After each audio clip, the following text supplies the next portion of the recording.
Let me start by saying I wasn't always like this. There was a time when I believed in people, when I trusted, when I thought love meant loyalty, family meant safety, and friendship meant forever. That was before they broke me, before my best friend slept with the woman I was going to propose to, before my father cut me off. Not just financially, but emotionally, when I refused to man up after a mental health crisis. Before my sister sold our childhood home without telling me, just for a few extra dollars and favor from her husband's family. I learned quickly, the people closest to you, they don't always stab you in the back. Sometimes they do it to your face. But I didn't scream, I didn't fight, I just disappeared. I was 27 when it all crumbled. I had a decent job in a mid-tier ad agency, a girlfriend named Leela I truly believed I'd marry, and a small friend group I thought had my back. And then, all in 1 month, I caught Leela in bed with my best friend from college, Josh.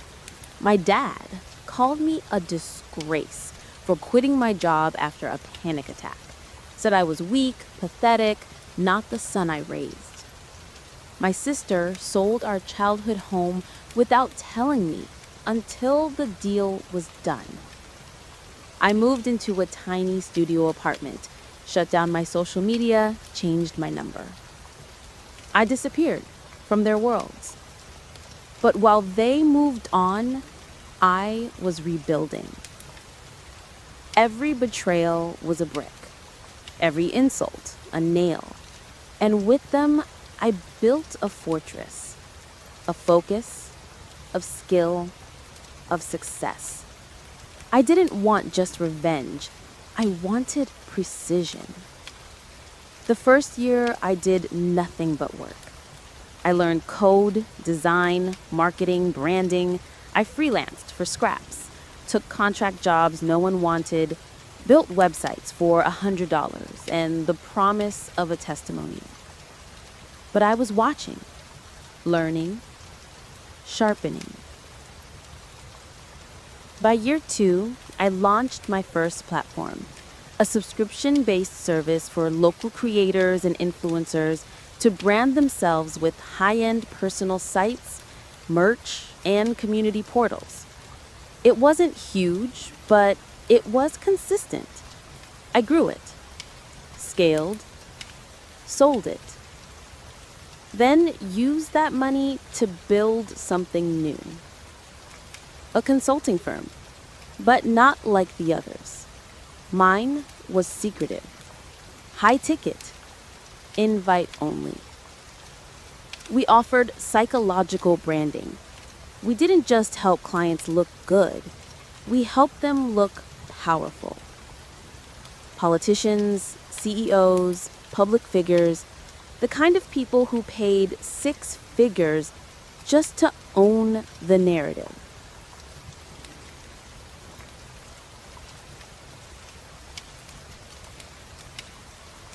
And I became the ghostwriter of their image. I was 32 when I bought my first building. By 34, I owned 6. But it wasn't the money that mattered. It was what came next. The plan. Step 1. Josh, the friend who slept with Leela. He didn't know I had quietly invested in the parent company of the media firm he worked for. He didn't know I had access to internal memos, client rosters, and private reviews. I waited until the week of his promotion. Then I leaked, anonymously, a carefully constructed tip. Josh had plagiarized a major campaign pitch from a smaller agency. I had proof, real proof, fabricated just enough to survive surface scrutiny, but detailed enough to make his team panic. He didn't just lose the promotion, he got blacklisted. and I made sure no one could trace it back to me. Step 2. Leela. She'd started a podcast on healing after betrayal.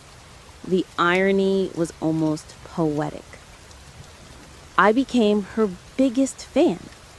Fake accounts, positive reviews, engagement, sponsorship pitches. Then I offered her a deal through one of my shell companies to fund a book, a memoir. We even hired a ghostwriter. Me. The draft included a chapter on the worst decision she ever made, sleeping with her ex's best friend. I added one detail she didn't notice, a reference to a timeline that revealed she was already living with Josh before she broke up with me, which violated a brand deal clause with her sponsor company, which had strict policies about anti-ethical personal narratives. The deal was pulled.